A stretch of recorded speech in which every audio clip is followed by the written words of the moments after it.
Assalamualaikum warahmatullahi wabarakatuh. Jumpa lagi di channel Afif Abdillah bin Mukhtar, channel seputar pendidikan, tutorial, tips, trik, bahkan review dan vlog-vlog pribadi saya. Langsung saja, pada hari ini kita akan membahas materi baru, tetap di bab 2 yaitu klasifikasi makhluk hidup. Materinya sesuai dengan judul yang sudah kalian bisa baca, yaitu mikroskop. Bagaimana mengamati makhluk hidup yang berukuran kecil atau dinamakan mikroskopis. Lalu, bagaimana cara menggunakan mikroskop ini? Kita akan lihat di video pembelajaran kali ini. Sebelum kita belajar, maka kita harus mengetahui tujuan pembelajaran pada sesi kali ini. Peserta didik dapat menjelaskan mikroskop dengan benar. Di sini, apa itu mikroskop dan fungsi-fungsi dari mikroskop itu sendiri kita akan pelajari di tujuan pembelajaran yang pertama. Sedangkan tujuan pembelajaran yang kedua adalah kita mengenal bagian-bagian mikroskop. Peserta didik dapat menjelaskan bagian-bagian mikroskop dengan benar. Dan yang ketiga, kita akan membahas cara penggunaan mikroskop. Peserta didik dapat menggunakan mikroskop dengan benar. Oke, kita lanjut di materi berikutnya. Pertanyaan pertama adalah, apa itu mikroskop? Mikroskop berasal dari dua kata dalam bahasa Latin, yaitu mikro yang berarti kecil dan scopium yang berarti penglihatan. Jadi, mikroskop adalah alat yang digunakan untuk membantu melihat objek yang berukuran sangat kecil. Di sini ada dua, mikro dan scopium. Nah, fungsinya adalah untuk membantu melihat objek yang berukuran sangat kecil. Penemunya adalah Antony van Leeuwenhoek. Mikroskop dibagi dua berdasarkan sumber cahaya, yaitu mikroskop cahaya yang menggunakan cahaya matahari atau cahaya dari lampu listrik. Sedangkan yang kedua adalah mikroskop elektron. Fungsinya membantu melihat objek yang tidak mampu menggunakan mikroskop cahaya. Lalu gambarnya seperti apa? Ini contohnya. Ini adalah mikroskop cahaya. Sedangkan yang di sebelah kanan adalah mikroskop elektron. Ukurannya lebih besar daripada mikroskop cahaya. Sedangkan mikroskop juga dibagi menjadi dua berdasarkan jumlah lensa okuler. Mikroskop monokuler berarti mono dengan satu lensa okuler, dan mikroskop binokuler yang memiliki lensa okuler berjumlah dua. Dan ini adalah contoh mikroskop monokuler dengan jumlah lensa okuler hanya ada satu. Kita lanjut di materi berikutnya. Di sini saya akan menjelaskan bagian-bagian mikroskop. Tentu kalian sudah paham bagian-bagian mikroskop. Agar lebih paham, kalian bisa melihat gambar ini dan mendengarkan penjelasan berikut ini. Bagian-bagian mikroskop. Yang pertama adalah lensa okuler. Lensa okuler, lensa yang berhubungan dengan mata. Lensa pengintai atau pengamat yang berfungsi memperbesar bayangan objek. Biasanya perbesarannya adalah 5 kali, 10 kali, dan 15 kali. Jika kalian melihat gambar, bisa ditunjukkan di posisi lensa ini. Ini adalah lensa okuler. Yang kedua adalah lensa objektif. Bernama lensa objektif karena lensa ini berada di dekat objek atau benda. Fungsinya memperbesar bayangan benda, biasanya tersusun 3 atau 4. Perbesaran pada lensa objektif 4 kali, 10 kali, 45 kali, bahkan mencapai 100 kali. Lensa objektif posisinya berada di sini. Kita lanjut di bagian mikroskop lainnya. Yang ketiga adalah diafragma. Diafragma fungsinya apa? Fungsinya adalah mengatur intensitas cahaya yang masuk ke lensa objektif. Letaknya diafragma adalah di sini. Memang tidak terlihat, biasanya diafragma itu kalau saya coba gambarkan berupa piringan seperti ini, kemudian ada bulatan-bulatan yang semakin besar. Di sini adalah lubang-lubang yang fungsinya adalah agar cahaya bisa masuk sehingga kita bisa melihat objek yang akan kita amati. Bagian yang lain adalah cermin. Cermin ada dua, ada cermin datar dan cermin cekung. Posisinya cermin berada di sini. Kapan memakai cermin datar dan kapan memakai cermin cekung? Cermin datar digunakan ketika cahaya yang dibutuhkan terpenuhi, sedangkan cermin cekung digunakan untuk mengumpulkan cahaya. Misal saja, ketika kalian melihat objek, cahaya yang berada di lingkungan sekitar tidak terlalu banyak, maka kalian menggunakan cermin cekung. Karena berbentuk cekung, sehingga dia bisa mengumpulkan cahaya yang banyak, kemudian meneruskannya sampai ke objek yang akan kita amati. Kita menuju ke bagian nomor 5, yaitu tabung mikroskop atau tubus.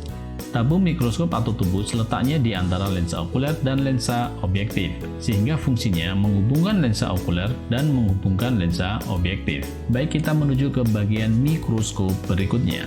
Bagian berikutnya adalah meja sediaan atau meja preparat. Dinamakan meja preparat karena fungsinya untuk meletakkan objek atau preparat. Letaknya di sini yang berwarna hitam. Oke, kita menuju ke bagian selanjutnya, yaitu klip atau penjepit objek. Penjepit objek biasanya terletak di bagian kanan kiri dari sisi meja objek. Fungsinya agar menjaga kedudukan preparat tidak bergeser ke kanan ke kiri, sehingga kita bisa melihat objek yang kita akan amati dengan jelas. Bagian yang lain adalah lengan mikroskop. Lengan mikroskop itu jika di gambar ini adalah yang berupa lengkung ini. Kalian bisa mengamati ini adalah lengan mikroskop. Fungsinya sebagai pegangan untuk memindahkan atau membawa mikroskop. Kita akan lanjutkan ke bagian mikroskop lainnya. Bagian mikroskop lainnya adalah mikrometer. Fungsinya adalah menggerakkan, yaitu menjauhkan atau mendekatkan lensa objektif terhadap preparat secara halus atau pelan. Di sini letak dari mikrometer. Sedangkan di atasnya adalah makrometer. Fungsinya sama-sama menggerakkan tubus. Tubus itu adalah tabung ini ke atas ataupun ke bawah secara cepat. Biasanya ini digunakan ketika kita sudah meletakkan objek atau preparat, maka langkah selanjutnya adalah kita memutar pemutar kasar atau makrometer ini. Bagian yang lain adalah kondenser. Kondenser ini fungsinya mengumpulkan cahaya yang masuk. Alat ini dapat diputar dan dinaik turunkan. Letaknya kondenser di sini. Baik, kita akan menuju ke bagian mikroskop lainnya. 12 adalah skrup engsel inklinasi. Letaknya skrup atau engsel inklinasi di sini sehingga kita bisa mengatur sudut atau tegaknya mikroskop. Dan yang terakhir adalah kaki mikroskop yang berbentuk U ini. Fungsinya untuk menyangga atau menopang mikroskop agar dapat stabil sehingga kita tidak terganggu dalam mengamati objek yang akan kita amati. Sebenarnya masih ada satu bagian lagi yang namanya revolver. Revolver letaknya di sini yang berwarna hitam ini. Fungsinya adalah untuk memutar lensa objektif yang akan kita pilih sampai berbunyi klik. Itu berarti lensa objektif sudah lurus dengan tabung atau tubus mikroskop. Baiklah anak-anak, tadi adalah bagian-bagian mikroskop. Sangat mudah apalagi kalian melihat gambar dan menghubungkan letak-letak bagian tadi dengan fungsinya. Tips dari saya adalah perhatikan gambar letak bagian mikroskop itu, lalu kalian pahami dengan melihat fungsi-fungsinya, sehingga letak bagian mikroskop akan berhubungan dengan fungsi-fungsinya. Mudah bukan? Kita lanjut di materi berikutnya. Lalu bagaimana cara menggunakan mikroskop? Cara menggunakan mikroskop yang pertama, kita mengambil mikroskop dari kotak penyimpanannya menggunakan tangan yang paling kuat, biasanya memang tangan kanan. Memegang bagian lengan mikroskop dengan tangan kanan, kemudian tangan kiri memegang alas mikroskop agar tidak jatuh. Kemudian mikroskop diletakkan di tempat yang datar, kering, dan memiliki cahaya yang cukup. Langkah berikutnya adalah putar revolver sehingga lensa objektif dengan pembesaran lemah berada pada posisi satu poros dengan lensa okuler ditandai dengan bunyi klik pada revolver tersebut. Langkah nomor 3, setelah itu pasang lensa okuler dengan lensa yang memiliki ukuran pembesaran sedang. Cahaya tampak terang berbentuk bulat, itulah yang dinamakan lapang pandang. Menuju ke langkah berikutnya. Nomor 4, siapkan preparat yang akan diamati, kemudian letakkan di meja. Aturlah agar bagian yang akan diamati tepat tengah lubang pada meja preparat. Kemudian jepitlah preparat agar tidak bergeser dengan penjepit objek. Setelah kita menaruh atau meletakkan preparat, langkah selanjutnya adalah kita atur fokus agar gambar objek dapat terlihat dengan jelas. Cara pertama adalah kita menggerakkan makrometer secara perlahan, hati-hati. Ya, ingat jangan memutar makrometer secara paksa atau cepat karena akan bisa menekan preparat dan menyebabkan preparat bisa rusak, pecah, bahkan patah. Hati-hati. Jika sudah menggerakkan makrometer, maka untuk membuat lebih fokus, kita bisa memutar pemutar halus atau mikrometer untuk memperjelas bayangan benda yang akan kita amati. Oke, kita menuju ke langkah selanjutnya. Nah, nomor 6 di sini, setelah preparat sudah terlihat, untuk memperoleh pembesaran kuat, maka kalian boleh mengganti lensa objektif dengan pembesaran yang lainnya. 10 kali, 40 kali, bahkan 100 kali. Dengan cara memutar revolver tersebut, hingga bunyi klik. Usahakan agar posisi perpara tidak bergeser, sehingga jika hal ini terjadi maka mohon maaf kalian harus mengulangi dari awal lagi.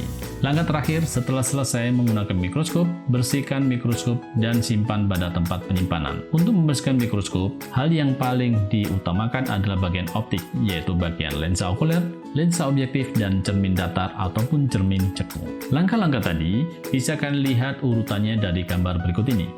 Tangan kanan memegang lengan mikroskop, tangan kiri memegang kaki, kemudian diletakkan di meja yang datar dan kering, cukup cahaya. Nomor 2 adalah kita memutar revolver agar lensa objektif tepat lurus satu poros dengan lensa okuler, sampai berbunyi klik. Setelah itu, dengan melihat di lensa okuler, kalian menemukan lapang pandang yang terang. Langkah selanjutnya, tempatkan preparat di meja objek, kemudian jangan lupa dijepit agar preparat tidak bergeser. Setelah preparat terpasang, selanjutnya adalah kalian putar makrometer, hati-hati jangan terlalu cepat. Setelah tampak bayangannya, maka bisa dilanjutkan dengan memutar pemutar halus. Jika bayangan benda sudah terlihat, kalian boleh memperbesar bayangan benda dengan cara memilih perbesar lensa objektif berikutnya, dengan cara memutar revolver sampai berbunyi klik. Itu adalah cara-cara menggunakan mikroskop dengan benar agar mikroskop bisa kita gunakan sebagai alat bantu untuk melihat benda mikroskopis. Jika langkah-langkah tadi salah, maka mikroskop tidak akan bisa digunakan. Oleh sebab itu, perhatikan langkah-langkah mikroskop ini dan kalian pasti bisa melakukannya. Kita lanjut di materi berikutnya. Nah, di sini kita akan mencoba bagaimana mengukur menggunakan mikroskop. Langkah-langkahnya adalah siapkan sebuah penggaris dari bahan plastik yang bagus dan bersih. Oke ya. Yang kedua adalah lihatlah lensa objektif pada mikroskop yang terdapat pada revolver. Umumnya ada 4 lensa di sana. Oke ya, dengan perbesaran masing-masing. Akan tapi gunakan lensa objektif 10 kali terlebih dahulu. Setelah menyesuaikan intensitas cahaya dengan mengatur cermin dan diafragma, tempatkan penggaris plastik tadi pada meja mikroskop di bawah lensa objektif dan aturlah fokusnya sehingga garis-garis mistar tampak jelas. Ukurlah diameter lapang pandang mikroskop dengan mengatur batas mistar sedemikian rupa. Umumnya hasil pengukuranmu sekitar 2 mm, tetapi bisa juga bervariasi loh bergantung jenis mikroskopnya. Nah, bagaimana menghitung pembesaran total? Yaitu dengan cara mengalihkan pembesaran objektif dan pembesaran okuler. Ini contohnya. Misalnya lensa objektif pembesarannya 10, okuler 8, maka hasilnya adalah 80. Contohnya 10, 12,5 adalah 125. Dan terakhir misalnya, objektifnya 40 kali, okulernya 12,5, maka hasilnya 500 kali. Oke, kita menuju langkah berikutnya. Nah, ini ada contoh, perhatikan gambar. Di sini ada objek yang memiliki jumlah sel 1, 2, 3, 4, 5, 6, 7, dan 8. Nah, karena diameter dari lapang pandang kita sudah tahu tadi misal 2 mm, maka 2 mm itu sama dengan 2000 mikron. Oke, begini ya. Ada 8 sel. Berarti hasilnya adalah 250 mikron. Sehingga satu sel ini itu ukurannya adalah 250 mikron. Sangat mudah bukan untuk mengukur sel pada mikroskop, asal diameter lapang pandang sudah kalian temukan terlebih dahulu. Baik, kita lanjutkan ke materi berikutnya. Bagaimana kalau kita mengubah pembesaran ke 40 kali? Tentunya lebih besar, akan tetapi lebih besarnya perbesaran membuat lapang pandang menjadi sempit. Nah, jika kamu mengganti lensa objektif dari 10 kali menjadi 40 kali, maka lapang pandang mikroskop menjadi 1/4 kalinya, diperoleh dari 10 kali dibagi 40 kali, sama dengan 1/4. Begini. Diameter lapang pandang pada pembesaran 40 kali adalah 2000 dibagi 4 sama dengan 500. Jadi diameter lapang pandang pada pembesaran 40 kali semakin kecil, yaitu 500 mikron. Tadi ketika 10 kali berapa? 2000 mikron, ya kan? Atau 2 mm. Sedangkan ketika 40 kali itu sama dengan 500 mikron atau 0,5 mm. Nah, terbukti bahwa lapang pandang di pembesaran 40 kali walaupun lebih besar, akan tapi lapang pandangnya lebih sempit. Oh, ternyata kita sudah hampir menyelesaikan pembelajaran ini. Kita akan review sebentar saja. Apa saja yang kita sudah pelajari? Yang pertama adalah fungsi mikroskop, yang kedua adalah bagian-bagian mikroskop, dan yang ketiga adalah menggunakan mikroskop. Tadi fungsi mikroskop adalah sebagai alat bantu untuk melihat benda mikroskopis, begitu ya. Nah, sedangkan bagian mikroskopnya kita juga sudah belajar tadi, mulai dari lensa okuler sampai dengan kaki mikroskop ya. Kalian bisa memutar ulang video pada sesi ini. Kemudian menggunakan mikroskop tadi, kita juga sudah belajar bagaimana cara menggunakannya dengan benar, mulai dengan membawa sampai dengan membersihkannya. Oke, kita akan cek pemahaman kita dengan mengerjakan latihan-latihan soal. Latihan soal yang pertama berikut ini yang merupakan fungsi dari mikroskop adalah, kira-kira fungsinya untuk apa? Apakah fungsinya mikroskop menentukan bentuk objek? Bukan ya. Apakah memperbesar objek? Iya. Mengubah objek? Bukan. Memperindah objek? Tentu juga bukan. Sehingga hasilnya adalah yang B jawabannya. Kita lanjut. Bagian dari mikroskop yang dapat digunakan untuk memindahkan mikroskop sangat mudah. Kalau kita pindahkan maka kita pegang apa? Iya, pegang lengannya. Ya, berarti ini fungsinya. Oke, mudah kan? Latihan yang ketiga, Sinta mengamati bentuk sel darah merah menggunakan mikroskop. Langkah yang perlu Sinta lakukan setelah meletakkan. Ingat tadi setelah meletakkan apa? Bukan mikrometer, bukan mikrometer setelah makro ya. Sehingga jawabannya adalah yang makrometer. Oke, kita ke soal berikutnya. Nah, tadi kita sudah menghitung panjang dari diameter mikroskop ya. Kita coba hitung. Di sini ada mister, kita hitung. Ini 1, 2, 3, 4, 5, 6, 7, 8, 9, 10, 11, 12, 13, 14, 15, 16. Ada 16 mm. Berarti berapa mikron? Kalikan 1000 ya. Hingga hasilnya 16.000 mikron. Nah, lensa objektifnya tadi dipakai 10 kali sama 40 kali. Berarti berapa tadi? 10 kali, kemudian diubah menjadi 40 kali. Hasilnya adalah 1/4. Nah, dari sini menuju ke sini, maka 1/4 dari 16.000 sama dengan berapa? 4.000 mikron. Sehingga jawabannya adalah oke, pintar sekali kalian. Alhamdulillah, kita sudah menyelesaikan pembelajaran pada sesi kali ini. Anak-anakku yang solih dan solihah, tetap semangat belajar, semangat terus belajar. Jangan lupa jaga kesehatan, tingkatkan iman dan imun kita, saling mengingatkan dan mendoakan. Jangan lupa juga terus memakai masker ketika berpergian keluar rumah, jaga jarak, dan senantiasa mencuci tangan. Mohon maaf jika ada salah kata. Bila taufik wal hidayah. Wassalamualaikum warahmatullahi wabarakatuh.